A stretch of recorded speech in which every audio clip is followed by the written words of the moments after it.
have to tell a story, and I never tell this story. I actually never tell the story. It's not even in my book because it's too hard to tell.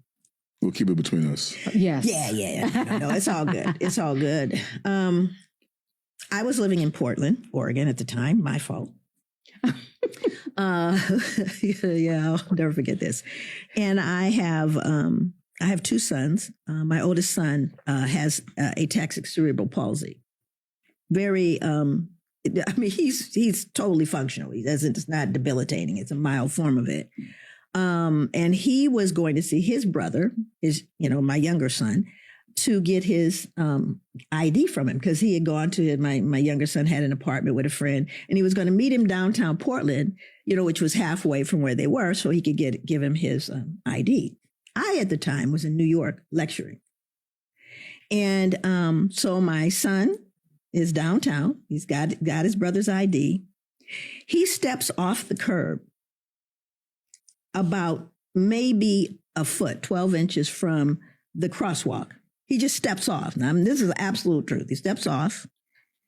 A police car that was sitting on the corner flies around, boop, puts the little signal on. My son then steps back on the curb. He doesn't even know what he's done wrong. He steps off the curb because earlier police had drawn guns on him, earlier in the year for walking while black. Traumatized him, had to work him through that whole thing. So he's hyper vigilant because of that, but he steps back on the curb. And the police officer says, I'm going to have to cite you for improper use of a crosswalk. And he says, but I didn't cross. Another police car comes. Another. Now remember the infraction. He stepped off the curb and he stepped back on. While he's talking to that police officer, my other son has now arrived. He sees what's going on with his brother. He attempts to cross the street, and the police officer there says, don't move, stop moving. He says, my brother, well, he hasn't done anything. Why are you doing this to my brother? Now the crowd has drawn. All the people, oh, look at the dangerous black boys. What must they have done, right? My son is terrified. My older son calls me on the phone. I'm 3,000 miles away. And he starts saying, Mom, the police, he's trying to explain what's happening with his brother. I said, is there a policeman near you? He said, yes, he won't let me cross the street. I said, let me speak with the police officer, right? Just let me speak with the police officer. And he goes, you need to speak to my mom. The police officer said, I didn't say that, but, So I hear the police officer say, well, I don't have time to talk to your mom. I said, say these words to him. Tell him my name is Dr. Joy. I go through the whole thing. I'm a professor at Portland State University, graduate school of social work. And suddenly I become a different one. So he gets on the phone and he says, well, he was making a big, we'll just give him a warning this time. He said, we'll just give him a warning, But he was, he was he was fussing, he did all these things. None of that was true. By this time, my son is handcuffed in the back seat of the car. Now, remember the infraction. He stepped on a step. In the middle of that happening, a white couple with a child in a cart, baby carriage. They crossed the street right in the middle of the street. And my son goes, look at them. And he yells at them, please use the crosswalk. And they continue. We will, officer, and continue across the street. White couple with a baby and So he's feeling some kind of way. Yeah. So now the police officer allows my son to walk across the street to greet and meet his brother. They take my son out of the back seat of the car. They take the handcuffs off of him. He reaches in his pocket to grab the ID, and all the guns come out. And in that moment, of course, now his brother is watching all of this. So this is multiple traumas. Here's a question. You put him in there seconds ago. You patted him down before you put him in there. Where would a gun have come from? Or any weapon. But in that instant, he could have lost his life because he reached in his pocket to get the ID to give to his brother.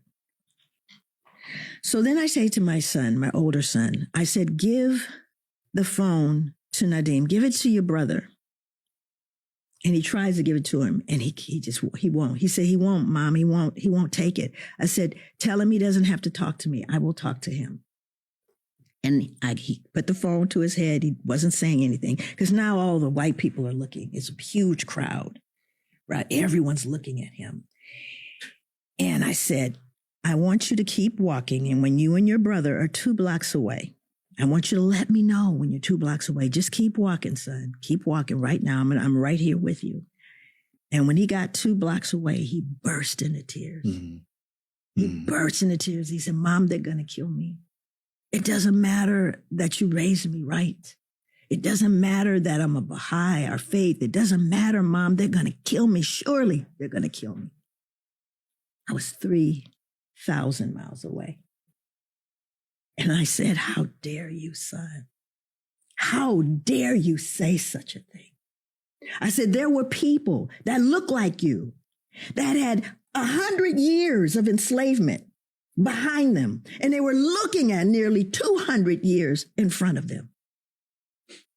How dare you, son, say now you can't do it. Now they're going to, I said, not now. Don't you ever forget on whose shoulders you are standing, son. And the tears dried. He said, oh man, Mom, I'm sorry. I cried for 2 hours after that.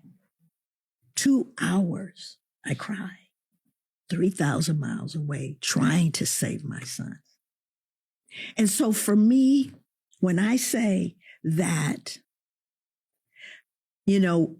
a large segment of my generation bought the lie, but we put our children in harm's way when we did, because they believed it too. And this that's happening and this that's coming, they have no clue as to how to deal with this, how to navigate it. Who's going to tell them?